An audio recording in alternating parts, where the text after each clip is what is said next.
নমস্কার, আমি আবারও চলে এসেছি নতুন কিছু আপডেট নিয়ে। মাসে 1000 টাকা করে জমিয়ে সত্যিই কি ভবিষ্যৎ বদলানো যায়? চলুন জেনে নিই।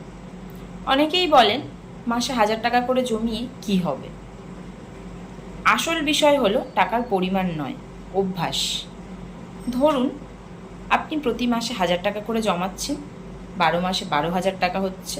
একবার ভেবে দেখুন, আপনি ওটা যদি 5 বছর জমিয়ে যান তাহলে 60,000 টাকা হচ্ছে। তার ওপর আপনি কিছু ইন্টারেস্ট পাচ্ছেন, তাহলে আপনার টাকার অঙ্কটা আরেকটু বাড়ল।